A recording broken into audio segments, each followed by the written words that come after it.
Hello everyone and welcome back to Slides Coasters Podcast with your host Brad the Waterparker, the only and greatest theme park, water park, and holiday event podcast on YouTube that has his water park enthusiast as his host. Today we are continuing the Golden American Exposition Coaster Tour with Mike today, and Mike, we covered 8 amazing theme parks last show. For those of you guys who are just joining in, last week, I definitely would suggest that you guys watch last week's show before you watch this one.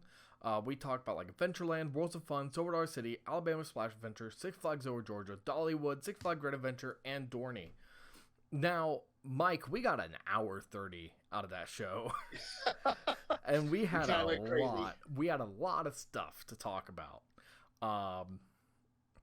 And today I don't know how long it's going to be. I know that a few of these parks we're going to run through, they were bigger for Brad than they were for you. Most definitely we're going to be covering some parks in here that I think that we can easily breeze by. So if you guys are not a real huge fan of an hour 30 show, you're in luck because we might not even break an hour. So, Mike, let's first start off with Knoebels. Knoebels is a theme park that has been eluding me for decades now.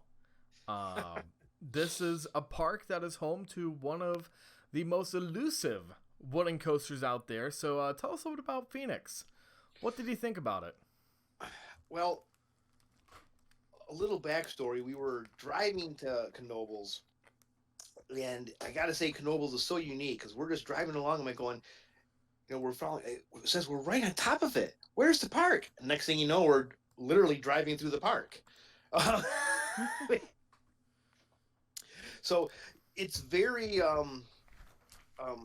if any of you guys have been to Europe, it's like a city park in Europe but in the woods. So it was very interesting. There's no front gate. You just basically walk in.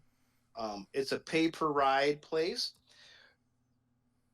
which of a park of that size, it was kind of unique. But you can buy an all day pass and just scan and ride everything for one price. So obviously Phoenix is the one that everybody goes there for. I've seen people of my age will remember on the Discovery Channel them talking about Phoenix at Knoebels. So I've been wanting to ride it. I remember those documentaries. Yeah. So I've been wanting to get there for a long, long time. And Brad and I were both really pumped. Bought our all-day ticket. And we get in line, and the operations there are something to behold. It was one train ops, but I bet that line was only 10 minutes long.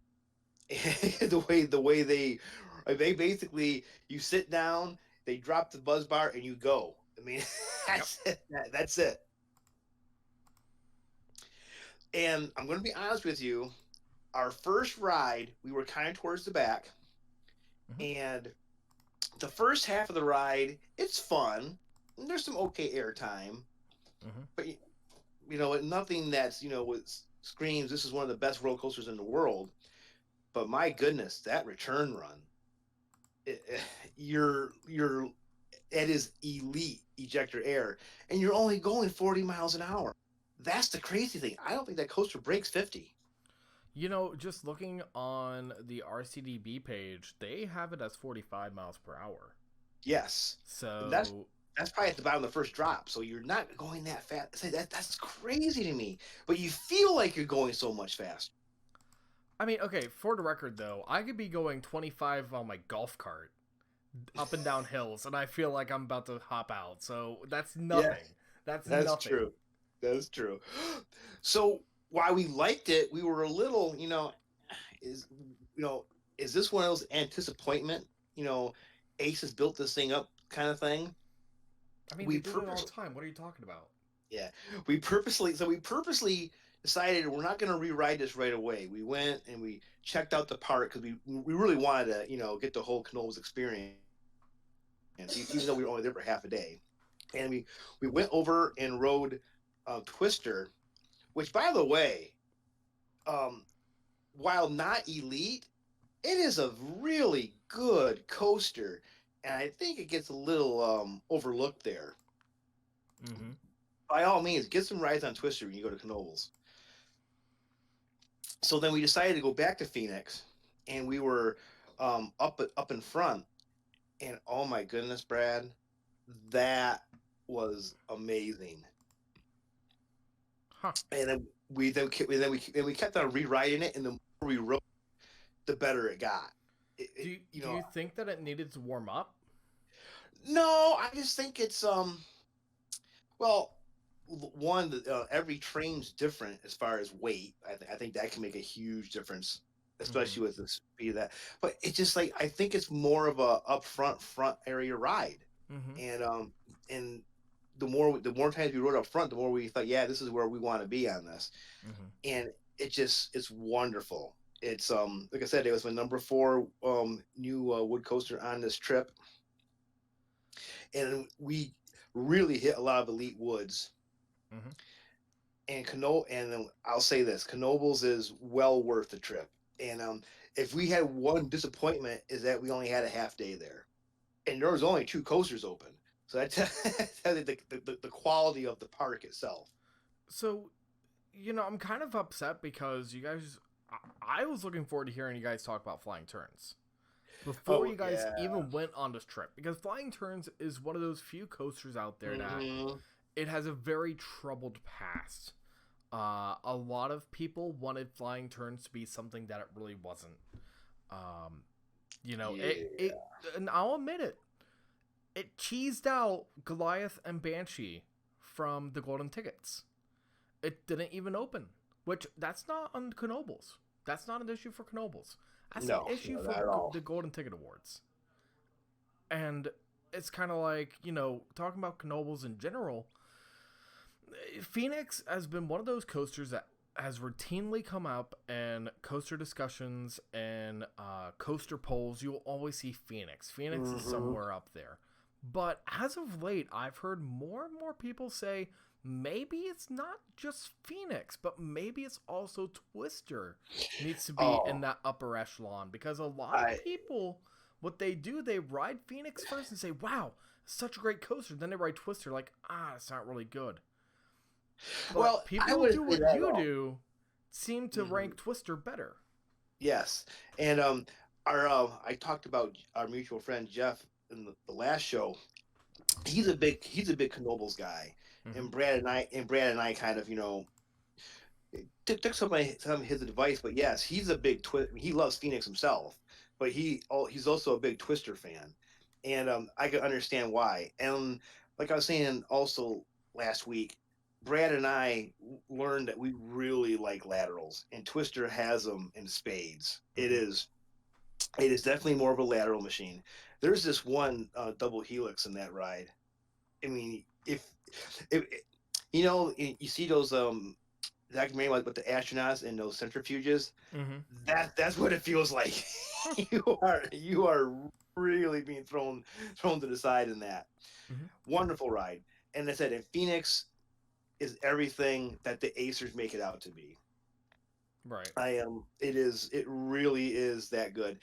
And as far as Knoebels itself goes, even a lot of the flats are unique. Like, like the gliders. Yeah.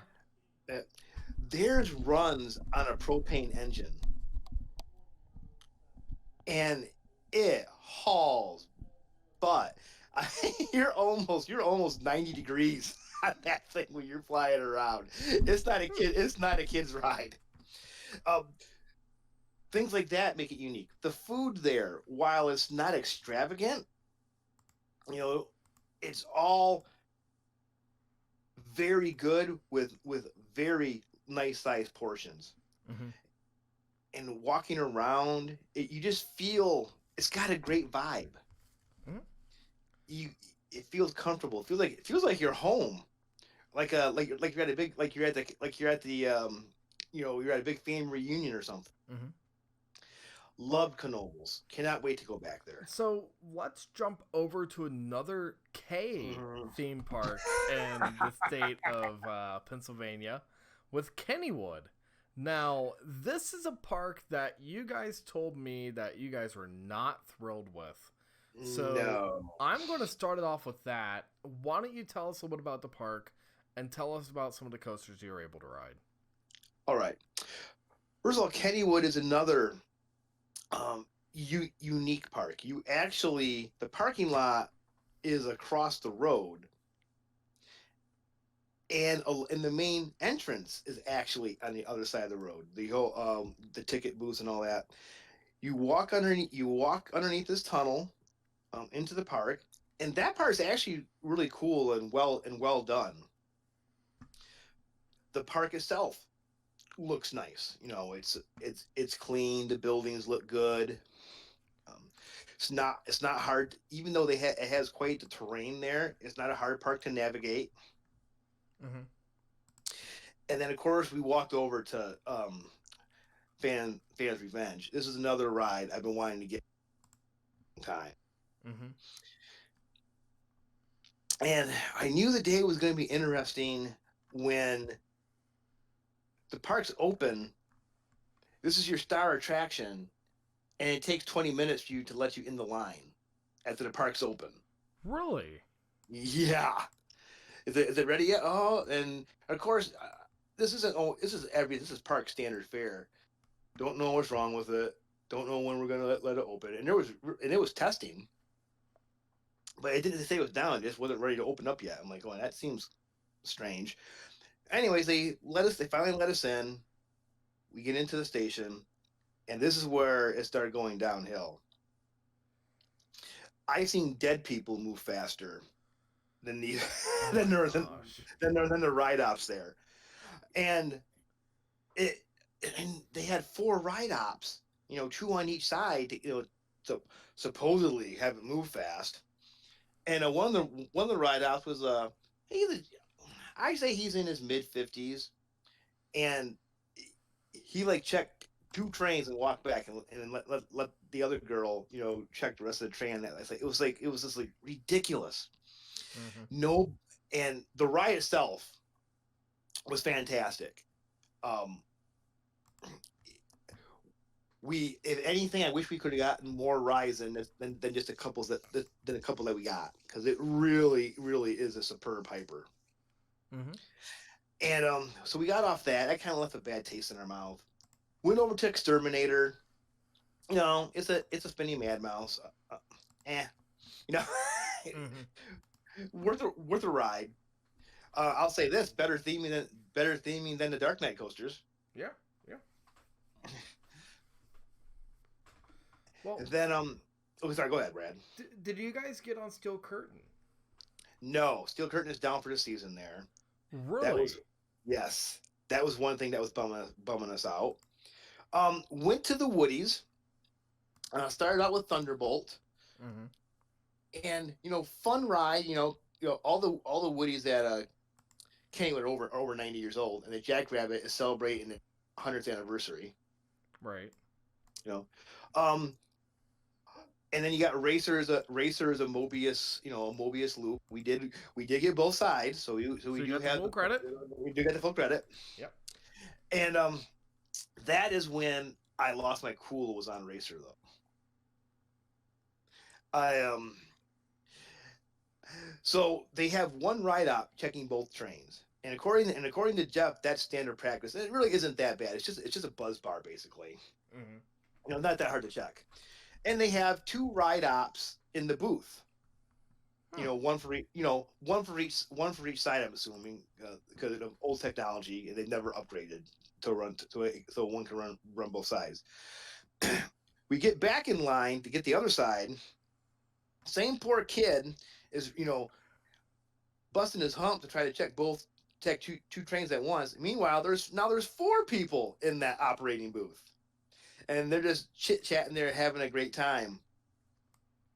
And I remember standing there, and I did this wavy motion, and they all looked at me, and I pointed at the poor kid working all by himself, pointed back at them, and then gave them like, "What the hell's going on?" kind of thing. Mm-hmm. Amazingly, after they dispatched, we came back, the other 2 people were gone. Hmm. and all the employees there just didn't care. Now I know they just got told that their season got cut short, and it was only like a week or two left before Kenny was going to close for the year. So probably they just just everybody just wanted to get out of there. Mm-hmm. But it leaves a poor taste in first time visitors' mouth. And then we finally get all the Woodies, and we're like going, okay, we gotta get Skyrocket, and we have to get on the road because we want to get to Cedar Point and get a couple rides in before the park closes that night.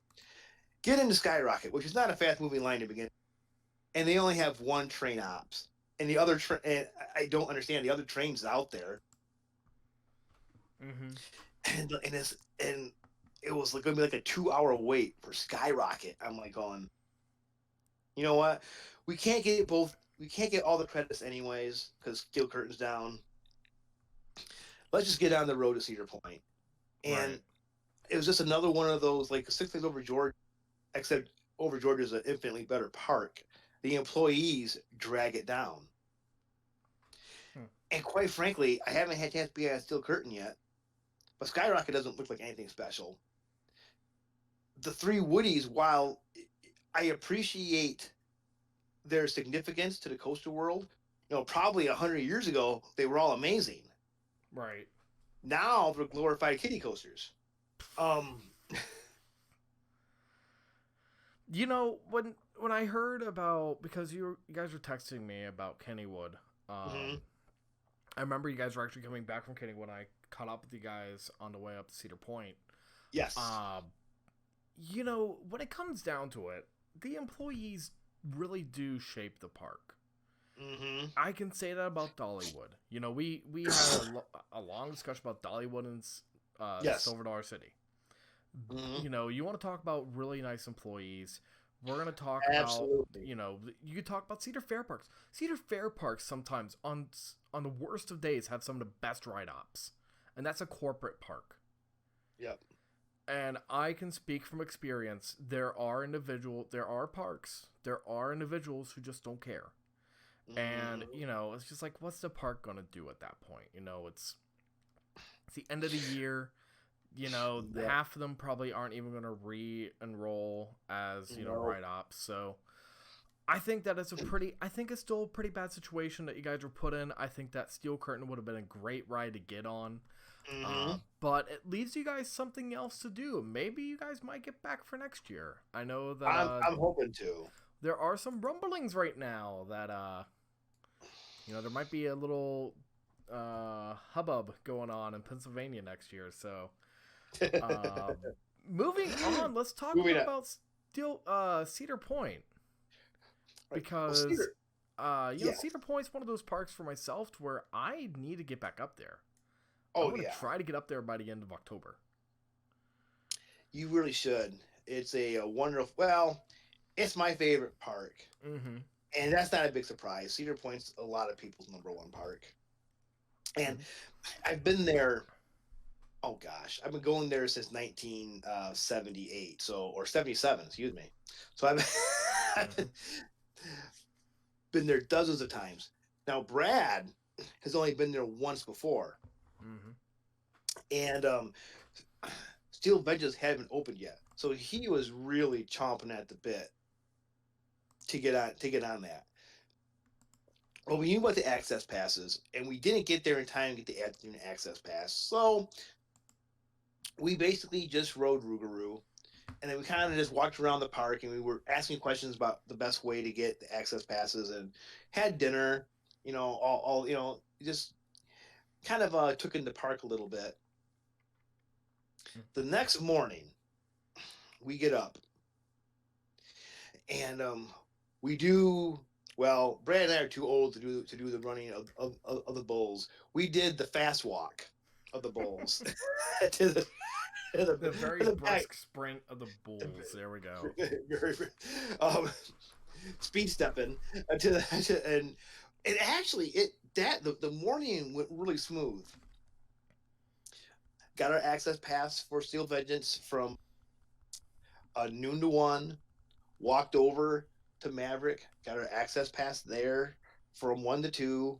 Walk up to Millennium Force, had our access pass, for the next hour, and then basically we just did a big circle, Mm-hmm. um, back to Steel Vengeance, and by the time we got back there, we were able to walk in line for because we were close enough to our time to get in,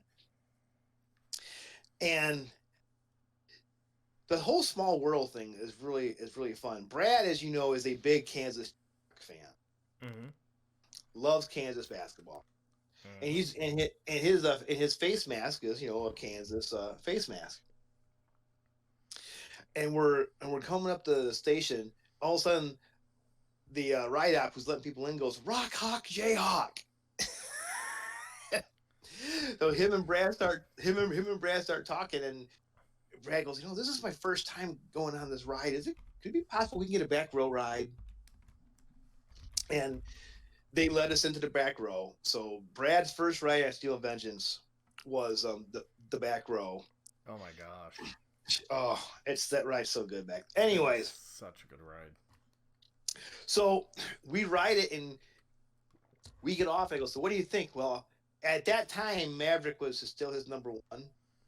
Mm-hmm. Oh, I have to ride Maverick again to make sure. I'm like, okay. So we walked over to Maverick. It was time for us to get in line. Rode Maverick, which is another phenomenal ride. Oh yeah. Get off, and I go, "So what do you think?" I go, I'm not sure. I go, "Brad, be honest, it's not even close. It's Yeah. not even. It's not even. We're talking about a top 10 coaster in the world. It's not even Steel Vengeance." Well, and And that's the sucky part about it is because Maverick is really truly a really good ride. oh, it's phenomenal. It's amazing, but I've had days where Maverick is it's like in the middle of my top 10. So Maverick has almost become, because I believe, if I remember correctly, I've got Steel Vengeance, Fury, Banshee, X2. Yeah, so it's number 6 because IRAT's right after X2. So, I mean, Maverick is a guidepost, and Maverick is still a really good ride. I'll say this too. Maverick was up until up until 2018. Maverick was number 2 for me behind Mm-hmm. Voyage.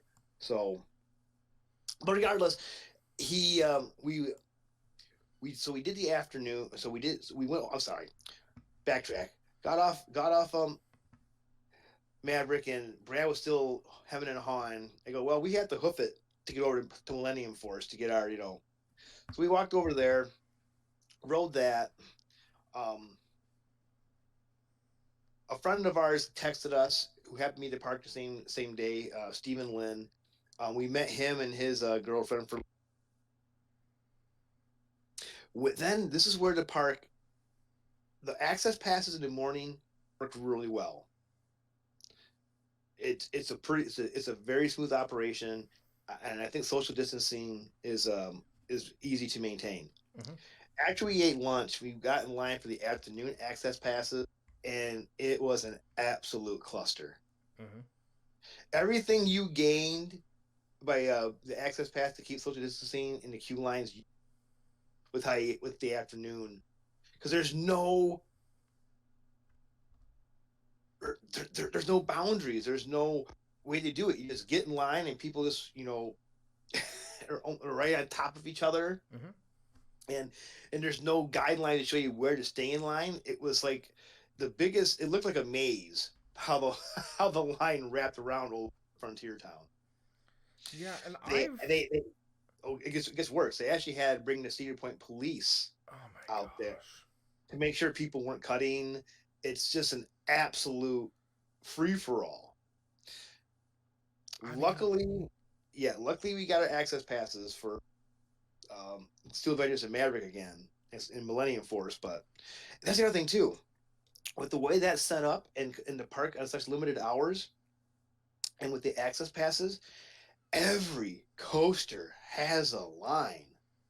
I mean, Iron Dragon has a 45-minute line. Now, this is granted, it was a Saturday. Yeah. So it was going to be busy anyways. But yeah, we were there for here 3 hours on Friday and the whole day on Saturday, and we only got 8 rides total. Mm-hmm. Well, you know, I was about to say it sounds like a Saturday during the middle of summer, but it was actually a Saturday In the in the middle of middle of summer. summer. Um, I think guys had a pretty good time. I think We I'm did. glad that We he did. was able to get on Steve. Um, Yep. moving on to Two another, rides. moving Two, on to two another rides. Cedar Fair park, Mm. Kings Island. Now we won't talk about this too long because there's only No. one new coaster for you guys, and Yes. that's And Orion. yes. A little backstory with Kings Island. That is where my love of coasters started. That was the first park I ever went to. Mm-hmm. The Bavarian Beetle, for all you old time Kings Island coaster. But yes, we unfortunately you were going to try to make it, but things came up and you couldn't meet us there that day. Mm-hmm.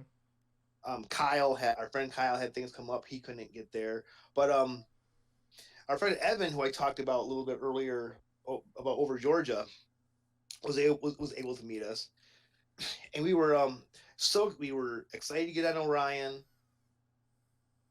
Um, Went there right away. We were like in the I say the third or fourth train out, and I was trying to keep an open mind because I don't like judging a ride after one ride. I don't think it's fair. Um, you need to give it a few rides in, but I could tell after one ride on Orion that while it is a very good ride, um, it is, at most parks it'd be the number one headliner. It just seems like a big wasted opportunity to me. Um, the first drop is outstanding, and then what should be a killer um, element, Orion's belt, as they call it. Mm-hmm. I don't know.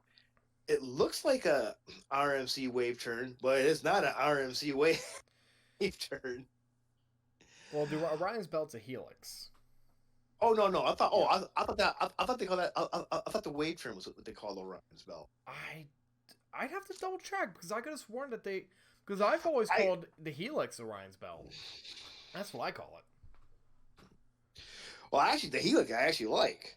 Yeah, but but anyways, continue. anyway, and we're going through it, and I'm like going, why did they make another airtime coaster? Mm-hmm. I don't know. It seems like they didn't know when they designed Orion. I don't think they knew what they wanted it to be. Well, they try to throw an RMC element in there. They try to throw a Fury element in there. They put a helix. It's like, I don't know. There was nothing seems memorable other than that first drop. I can tell you right now, I have 32 rides on it, and I'm not riding it anymore. 100% because I've started to notice a little bit of roughness. And my sister and I both feel it, and I've gotten headaches now from it, so I'm not riding it anymore just because of that. But like, I can tell you after 32 rides, that coaster, it's built for the enthusiast. That's just what it is.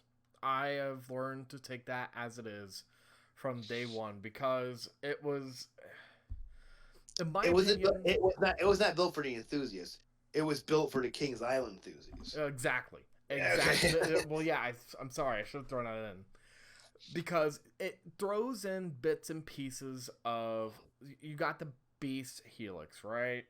You've got the inverted treble clef, which is a little bit of a mock on Fury 325. You got a wave turn like what you see on an RMC, but it's like the wave turn, you don't get any airtime. On the treble clef, it doesn't really do that much. No. You don't get any, it's just like there's the one hill, I believe it's right after the treble clef, where you come on up and you get a trim. That should be the best moment of airtime on the ride, and they ruin it. I don't mean to poo-poo. I don't want to poo-poo on Orion that much. No, I mean, and this is my number 10. We're, and like I said, I am poo-pooing. We're sounding like we're like really dragging this thing through the mud. It just seems like, okay, you have that trim, and then you go through the and you still got some pretty good speed going through that helix. Yeah. Then when you come to the brake runs, you're 100-some feet in the air. It seems like they wasted so much energy. And the issue with that is the fact that Diamondback is roughly about the same exact height, if I remember correctly, with the station. Length, yes. Yeah, so, like, yes. Why do I feel like when I'm on Diamondback that I feel like I've gone through a whole entire thing? I feel like I've done it all. And I have Diamondback above Orion, by the way. Me too. But you're not alone in that. And I mean, maybe we get that here in a second, but I mean, when it comes down to it, when I rode Orion, I'm just like, I feel like it's missing something. It's missing. I don't know whether or not it's an extra airtime hill. Maybe it's another element that, when you ride other hypers and gigas, you do have certain points where it has a signature move. Diamondback is kind of like a Nitro, but Diamondback and Nitro both have that really nice helix that goes into the brake run. I love that helix, on Diamondback. I love the hammerhead on Diamondback. With Orion, it's like, what? A helix? Like a little ditzy helix? Like, there's... other than that, it's just like, I don't really... Like, the drop, sure, but... Yeah, I think the signature moment should have been that wave turn, but there's no forces in it. No. And I said they didn't know what they wanted Orion to be. Did they want it to be like Millennium Force, a speed machine? Did they want it to be like I-305 where it's low to the ground? They didn't commit to something. And like you said, it's missing. It seems like it's missing whatever it is. I talked about Monster way back in Adventureland, right? It's only 2,500 feet of track, but the ride feels complete. You're not thinking it's too short. It was 2,500 feet well executed. Orion's 5,300 feet not well executed. You want more. More. And there is a point with some coasters where, like, there's a good I want more, then there's a bad I want more. I feel like that's fair. Goliath at Great America is a great example of that. Yeah. Goliath, you just keep on going. And you don't stop. And that midway point, you're like, is this going to stop? But at the end, it's just like, I want more. But then again, it's just like you go and ride, I guess I'll throw out, what? Daredevil Dive at Over Georgia? Towards kind of like, okay, you're done. And it's kind of like, I kind of wish I had something extra. Yeah. Or, like Twisted Cyclone. I think that, you talked about you could have used a little bit more. It could have. I don't know if they could have done more. Well, yeah. But that's another argument, though. But, I mean, they were confined with what on the Georgia Cyclone was. They had a blank slate with Orion. And if you look at Orion's backfield, Orion has space that they did not use. And they could have easily put like a little twister area back there. I really think they should have made it a lot more like I-305 to tell you, have the big drop, the one big airtime moment, and then have the tight turns, the quick transitions. I think it would have been a better fit. It would differentiate itself from Diamondback. Well, anyhow, a lot of people called Orion Diamondback 2.0. Yep. Where do you rank it overall in the park? Like, in Oh, comparison geez. to Diamondback, Banshee, Mystic? Now I only had a couple rides on it, so Mm-hmm.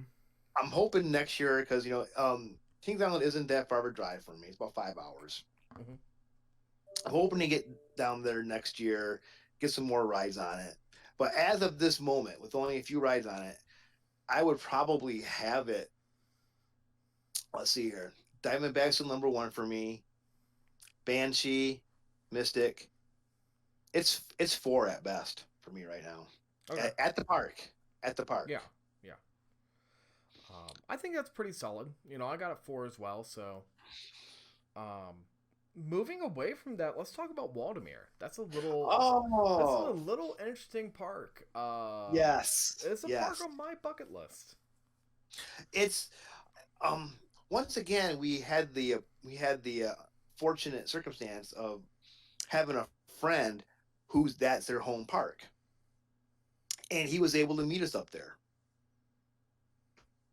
So we met Ryan, and he kind of walked us around the park, and it's not that big. It's not that hard. It's not a hard park to traverse. Yeah. So we did that first, got a little bit of a feel for it. Then we went on Ravine Flyer too. I'm telling you,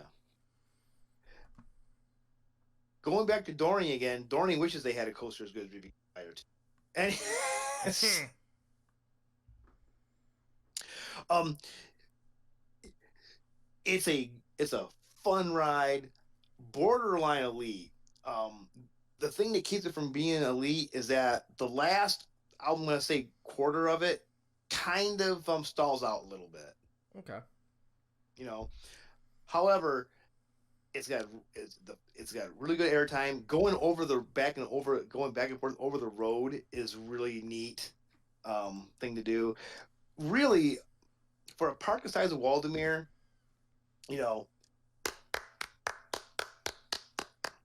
that's about as good as the coaster you're going to get, and it's a really good coaster to have. Mm-hmm. And walking around it, it the park had a carnival like feel, Mm-hmm. but in a good way. You could smell the food in the air. Um, you can see the lights and the sounds. Right. You really feel comfortable in there. Um, Brad, whose home park was Joyland in Wichita, he was getting a little emotional because I needed him Joyland so much. Mm-hmm. A lot of the same vibes and feel. Even had a wacky shack, like Huh. Joyland had. So, you know, Joyland. I mean, so Waldemere has a dark ride. Yeah. Is that and it's actually it's cheesy. Mm-hmm. It was, you can tell it was built in the 70s. It's, Right. but it was fun, and it's something that the kids can enjoy. And you could even make an argument that it's a coaster. There's one section where you actually coast Well, and on that a, is on a that track. is a coaster. That I believe that one. I believe it's the one at Connie. I get Conneaut and Waldemere confused because they're Mhm. like twin parks for me. They're like, Oh, they're not that far apart. yeah, they're not that far, and they're both like, I have a Pennsylvania trip myself, and they're both on the same day. Yeah, So, you can definitely do them the same day. So we had a big laugh out of that. Did their sky ride, and it's a continuous loop, but but you get beautiful views of Lake Erie mhm. from it, and then and you get to see the whole park with it. I forgot to mention that on Ravine Flyer too. That first drop, you get a beautiful view of Lake Erie and the peninsula. Mhm. Yeah, that's a hard one to beat. Their drop tower it's not that tall, but love that. Another one, you get a beautiful view of Lake Erie. But you know how most drop towers, you go up to the top and kind of leave you up there. Yeah. And that's what I'm expecting. Oh no! The second you hit that last click, boom! You're you are dropped. Right. Was not expecting that. Well, Now the other coasters there's nothing really you know extravagant. They have a Mauer spinner, which I think are fun. They had an SPS Visa, you know. right. um, they do have a family wood coaster that I believe was built in the 50s, the Comet 51. 51.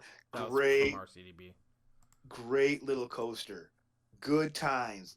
An excellent coaster for kids to get a good thrill. And it runs smooth for an older coaster. I'll say, yeah, I was really happy with Waldemere. It's not a park that I would drive to just to go to, but if I'm on a trip like we were and you're in the area, by all means stop in there. It's a couple hours well spent. Well, Watermere, I've heard a lot of people compare Ravine Flyer 2 to Voyage. It's fair. It's just much smaller, Yeah. but it has a lot of the same feel. A little bit of the especially the first half. It feels little bit of the out of control that Voyage has. Baby Voyage is fair. Yeah. It deserves to be it's a fun ride. So not quite elite. Yeah. But in that tier below, every park would be happy to have that ride. Yeah. Every park would be happy to have that ride. Well, and moving away from there, we're going to be talking about a park that has a lot of coasters that parks would love to have, and Hershey Park. Oh. Hershey, now, Mike, I'm going to ask you this. How did you guys like Candemonium? Candemonium, okay. We'll talk about. We didn't ride that first. We had some good advice with the park, but we'll start out with the Candemonium. That is the newest baddest thing there. Love Candemonium. I was not happy with the two trims that are on it. But I don't know why B&M insists on putting those on their coasters for. But the layout is fun, infinitely re-rideable.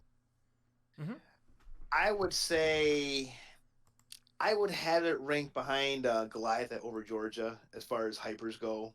Okay. The B&M hypers. Its hammerhead it's a hammerhead, but it's not. You really fling through that thing in a hurry. Way overbanked. Loved it. The airtime is really good at floater, and there's no mid-course brake run, which that's also a huge really perk. That's a huge perk. Yep. You basically and they were only running 2 train ops that day, but the lines were never that bad. Fun ride. It is a completely different ride from Sky Rush. We'll talk about Sky Rush in a little bit. Completely different. So I don't have no problem with them having those 2 rides in the park. I know some people were complaining about that. No, excellent addition to the park. We actually started out at Rope Drop. We were in there, and I'm trying to think of which way we turned. The park's kind of goofy how it's laid out. Anyways, we started out on Wildcat. Yeah, that needs to go away. It's infinitely now. I think people saying how rough it is a little overstated. I mean, it's not smooth by any stretch of the imagination. But I've been on worse. Well, that could be a candidate for the GCI steel track. Well, yeah, I've heard from what I've been gathering. I don't think GCI is going to do stuff like RMC does. I think they're really designing that to be just a track replacement kind of thing. Which that would still make that ride way more fun. I'm not arguing. Which, I mean, heck, when it comes down to it, a lot of these GCI profiles and a lot of these GCI layouts, they're perfect. Yes. You can't tell me that a GCI'd, quote unquote, Iron Horse of something like Thunderhead wouldn't be amazing. Oh yeah, it'd be you wouldn't get that wood feel anymore. Mm-hmm. But yeah, it would definitely fly to that track. Now, I think that track can do some more. I think if they built one ground up, they can do some crazy things with it. Mm-hmm. But no, yeah, Wildcat Infinite, forget about it. Laugh track while it was a hot day. It was it was fun to get out of the sun. It is just about indoors. Right. They have a wild mouse, which uh, I hate elite parks having wild mouses. I hate it. Wild mice is just it's like your kryptonite. You It talk should about these be. amazing parks, and it's like you talk about how glorious they are, and then you come to the wild mouse, and you're just like, yeah, it's gone. Yeah. Delete it. Well, I said wild mouse belongs at park like Waldemere. Okay, you know it, they fit better there. When you go to, okay, imagine a wild mouse at that point. How that this wouldn't look right. Didn't they have one? Oh, way back in the day before Yeah, they were out there. Wildcat. Yes, the original Wildcat was The a wild original mouse. Wildcat Yes. was a wild mouse. Yeah. Yeah, yeah. And what does Cedar Point do? Got rid of it. Oh yeah. There's a lot of rumors around that we're not going to get into, but yeah. I digress. And we got the credit. Don't get me wrong. Lightning Racer, a fun ride. One of the ones that once again you have the grin coming off it when you ride it. The racing aspect of it was fun. Um, I like how both sides aren't exact copies of each other, and that makes it more re-rideable. Right. Um, then we started to get into the another one and another thing at an elite park, a boomerang. Good old Sidewinder. I will say this though, it does have the newer trains from Vekoma, Mm-hmm. and that's a much more enjoyable experience. Right. So, and I forgot what year they got those new trains from, so it's probably not going anywhere for a little while. I think it's recent because I know Vekoma just changed, or at least I know that they changed the trains on the Flying Cobras down in Carowinds a couple years back. It's been pretty recent. They do much. They're I don't know if they're so much smoother, but the head banging is eliminated, which was the biggest thing. Mm-hmm. Accelerator, not accelerator. I always get them confused with each other. Stormrunner. Unfortunately was down. Aw, another That's Intamin. Another Intamin. Well, it's been down for some reason. It's been down all year, but looks like they're painting it. Yeah, they might be doing just a touch up because I know Top Thrill was down all year last year, something like the year before, or a good chunk. I think that was a good chunk of last year, but they might be doing some updates and just overall maintenance. And Super Duper Looper was down as well, so I had reasons to go back. Mm-hmm. But I want to get to some Comet. Their older Woody. Yep. Another coaster you'll have a nice grin when you come off it. Just a fun little coaster. Kind of a unique layout too. There's this one spot where it like juts off and does this L. I didn't realize it went over there. So both Brad and I go, where'd this come from? So, and my biggest disappointment at that park was Fahrenheit. Really? It looks like it should be good, but it's not. It's Fahrenheit looks like what it looks like an infinity coaster. Yeah, I mean it looks really good. It's not. It's the pacing of it isn't all that good. It's definitely not. It's definitely not the smoothest Intamin I've been I don't know. Tell you this right now. Monster kicks its little behind. Um, Ouch. yeah, Monster's a better ride than Fahrenheit. Ouch. Now, something that I know Brad got under your skin with this. Are we talking We about that invert? Yes, Oh no. There we go. great, great bear. I disagree with him, by the way. Even though I loved Great Bear. Mm-hmm. For those of you who are wondering, Brad has been razzing me that Great Bear's better than Banshee. He's wrong. Banshee He's is wrong. my number 3, so I love it. I really enjoy it. Banshee is my number 2 invert. Yeah, well, you have some issues. Well, I don't have home park bias. I can look things You shut up. clearly. Anyways, I can look. it's I think clearly. No, isn't there an Intamin up there that we haven't talked about yet? Something about Sky? We're getting there. Thigh Crush? Yes, but I do want to touch on Great Bear for the aspect of it is an excellent invert Mhm. with the most unique layout of any invert you will ride. I really can't explain it. It is just a neat, unique, excellent B&M invert. Mhm. And then we'll talk about Thigh Crush. That I know it's a polarizing coaster. I loved it. It is so the if people haven't been there before, the cable lift on it is nuts. Mhm. It goes I bet it goes 15, 20 miles an hour. It it just hauls you up that hill and throws you over, and it has probably my favorite drop on a coaster. It's nuts. Hmm. The coaster shouldn't exist with the elements that it does.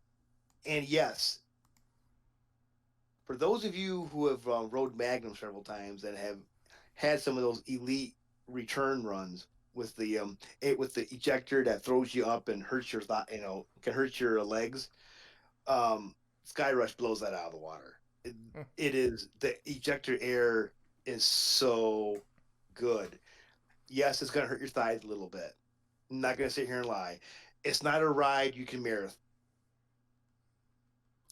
but it is hands down the best ride in that park. It is brilliant, absolutely brilliant. It's unrelenting, and unlike B&M's, it doesn't have trims. Hmm. So it's I mean, it's all right. It's automatically better. I mean, yeah, and there's no mid course. It is the most intense coaster I've ever been on. It is my new number 2 steel, by the way. hmm. Um, behind Steel Vengeance. Loved, loved Sky Rush. Now I know there's some of you out there who are going to say I'm not. You're coming because it is not a ride for everybody. Mm-hmm. It is once again, I've used this before, violent in a good way. Yeah.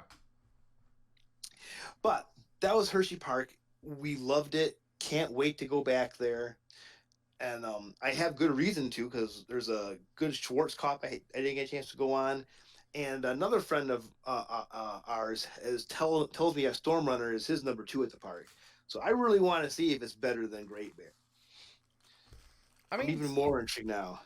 Storm Runner, to me at least, that's my most anticipated coaster at that park. Looks phenomenal. And that's just from personal preference. I know about what I like in a coaster, and if it can pull off what I think it can, I'm gonna absolutely love it. But I'm sure of that. Moving away, go ahead. I'm sorry. One last thing I have to mention. For those of you who have little kids, there's still plenty to do at Hershey for little kids. They even have a zoo in the middle of the park free of charge. The water park is really good. Have the water coaster there, Waterparker. I know you'd be interested in that. Hmm. And and got to touch on food a little bit. They try to give you diabetes with their mega milkshake. Oh my gosh, the mega milkshake, which you had a doctor, by the way. You guys aren't going to see this, but he actually showed us a photo of like this Reese cup milkshake thing he got, and he took off some of the toppings. And Yes. the dude's trying to lean it out. The dude's just trying to lean it out. He's trying to say, "Oh, look at me being good boy with like a lean milkshake." No, this glutton. Well, the first of all, the peanut butter cup is the size of your hand, but it's not a peanut butter cup. It's actually a single serve peanut butter pie. Oh my gosh. It's ridiculous. The things I took out, they give you two of those long pretzel sticks dipped in chocolate. Mm-hmm. And it's like a 24-ounce cup of it is just yes, it's diabetes in a cup. Worth every second, worth every calorie. Right. But anyways, So, moving on. I had to mention that milkshake. I had to.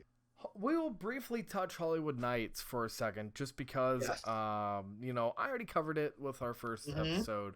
Yes. But overall, how did you feel about Voyage? We'll kind of touch on that real quick. How did you Voyage like the night rides? Oh, I've always loved the night rides. In fact, the most memorable ride for me though, it was so cool because I rode with Andrew, and we let you and Brad ride together in that monsoon, that first ride. Yep. That might have been the most crazy ride I've ever had at a roller coaster. That it was flying, and it was almost like a night ride because you could. I mean, I remember very vividly Brad basically saying, what was that? Just like, what was this element that we just went through? Yeah. Oh, I know. That triple down coming off that brake run with no brakes. Oh my gosh, it is just so freaking good. Mm-hmm. And the night ride. Now you can remember, I wasn't feeling too well that our last ride on Voyage, but I still went on it because I had to get on. I had to get on it. The night rides on it, especially if it's a when you hit the spaghetti bowl area, because there's no lights out there. It's just darkness. Yep. No idea where you're at. And the ride is just so unrelenting. It's just I know Gravity Group will probably never make one that big again. And I don't know how much money Holiday World pumps into it every year for retracking, but God bless them for it. I mean, God bless them. One of my main gripes about Voyage was that return run. Going through what I call like Spaghetti Bowl 2 Electric Boogaloo. Yep. Like that little section, it was always busting up my chops. It was always busting up my sides just because it is just so rough. But, they're talking about the Howopo on their podcast about how that coaster it was designed to go at those speeds. So maybe it's not that the coaster's rough, but rather it's just not getting up to the speed it needs to because it's just shuffling. It is just going. It is moving. It keeps on going. There's no stopping. No. And I'll say this. They've retracked since I've been there. Last year they retracked around 800 to 1,000 feet. But that was towards the very end of the ride. Which, by the way, you're still hauling. Yeah. up until the brakes. And then they retracked the Spaghetti Bowl this year. So Voyage will never be like butter smooth. It's just too crazy. But once again though, it's violent in a good way. I mean, the look on your face, you and Brad, because Andrew and I got off first, and we wanted to see your faces. You both had that blank stare, just like walking straight ahead. I mean, I can tell you what happened. I can tell you what, it was crazy. It really was. And I can honestly say it was just absolutely incredible. Yeah, I cannot. And we're already planning. We're already planning next year, which is nuts as well. Yeah. for Well, and for I know Andrew and I we've been talking about next year. You know, we talked on the way back, going down to mhm. Dollywood afterwards about how we wanted to go on back and do 2021. Yep. Even with the long lines, the lines were horrendous. They were nutty. Yes, yes, but and I think we've had a discussion. All the other enthusiasts out there who are upset about the wait times, you know, ERT extra or exclusive airtime or ride time, whatever you want to call it, Mm-hmm. doesn't say short lines in it. I don't see anywhere in there where it guarantees you a short line. It Yeah, it's guarantees you that you can go on it. You're one of the privileged that can. it's kind of like my main deal is that maybe I've just been gifted in the past because when I hear ERT, I usually think about roughly 30-minute wait. That's Or less. usually Yeah, what I'm used it's to. true. Especially It's with true. coaster stock. Hmm. First year coaster stock. Diamondback was a 35-minute wait, but Banshee was a 0-minute wait. Oh yeah, every rise, every even 2019 Hollywood Nights, it was a 20-minute wait for Voyage, but you could walk on Thunderbird, you could walk on Raven, you could walk on Legend. Mm-hmm. So yes, that and we talked about this too privately with all the other coaster events being canceled or postponed to Lord knows when. Everybody in the world came to Hollywood Nights this year. Right. You know, and also for you people out there, I do believe next year you're gonna have to make a choice because Coaster Mania and Hollywood Nights, I do believe are gonna be on the same weekend. That's That's how not a town. bad. That's not a hard choice. For Ah, all the enthusiasts out there, go to Coaster Mania, so that way I could get all the night rides and all everything at Hollywood Nights. Give me yes, my continuous night rides on Voyage, and I'll be yes, just fine. yeah. But yes, Hollywood Nights, Holiday World. We you, we can't say what a great job they did under very trying circumstances. Right. So, Moving away from Holiday World, we're uh, coming up to the last bit. We're coming up to the end. yes, yeah. For you guys, I'm gonna look at the clock right now. We are at approximately 1 hour. Yeah. So I'm sorry. I thought we were gonna be a little bit quicker, but We are. We we're a little got bit this. faster. Yeah, yeah. This will not take that long. No, Um, no. no. Indiana Beach. This Yes. is a park that I wanted to get to this year, but I just don't think I am. With the travel constraints and just Yeah. everything else, I think it's gonna be better for me to go next year. Um, Yep. Tell me, how is it running with the new management? What did you think about the park? Well, this was my first visit, but I will tell you this: you can smell the paint. Yeah. You can see.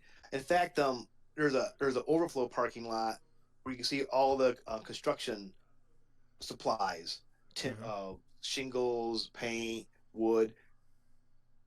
They're really emphasizing the infrastructure of the place, and before I understood it, needed it. Yeah. I think this new management is going to.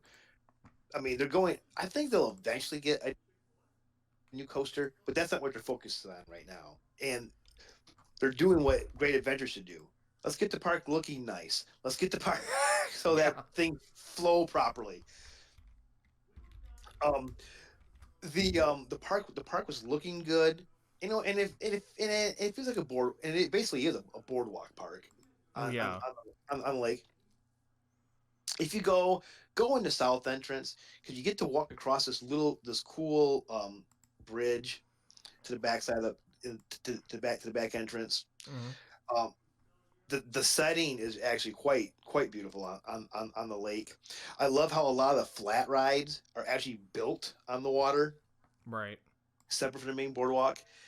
And they were installing a new flat ride while wasn't quite ready yet, but they were building a new ramp um, to load on it. And for you Cincinnati fans there, Glenn, Brad is located out of, Mm-hmm. the ride was from the old Coney Island. They bought one of the rides from there. Yeah. What is it called? It's very similar to the Matterhorn at Cedar Point, but Yeah, yeah. I can't remember the name of the. It's a little flat ride, but Indiana Beach has a lot of cool coaster credits. Yes, they do. How was Hoosier Hurricane? Hoosier Hurricane. Well, they redid the first drop, Okay. and you could tell it was very. The first drop was fun. The ride itself doesn't do a whole lot. The airtime is very lacking, but it is a wood coaster, and they are getting rare, and I'm glad they were able to save it. Mm-hmm. I love how the coasters interact with each other. Yeah. Steel Hog, um, that was kind of a little hard to find a way to get to it. It's like near nothing else in the park. It's kind of weird about that, but Mm-hmm. fun ride. I think more little parks like that should get those as well too. I don't know if SNS still makes those L locals or not. L locals or not. The Schwarzkopf. Yeah. Um, little the first half of it's rather fun. The second half's kind of blah, but they're becoming rare Yeah.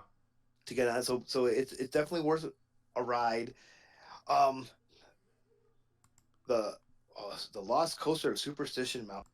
Oh man, that I was going to be upset if Oh, they got rid of it. oh my. Um, I remember our friend Kyle telling us when he wrote it the experience. So Brad did not because I seatbelted myself in. I got myself braced. Oh my gosh.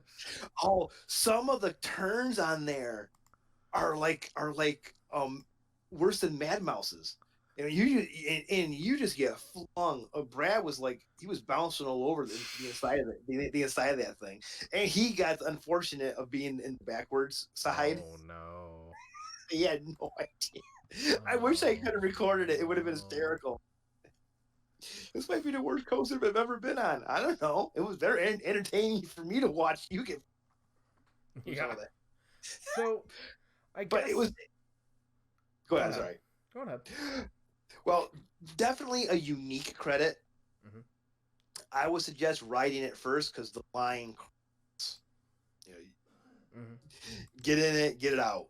Yeah. Um, Well, and that's one of the few parks, and kind of capping off that park with this. We thought it was gonna go bye bye 100% because yes. the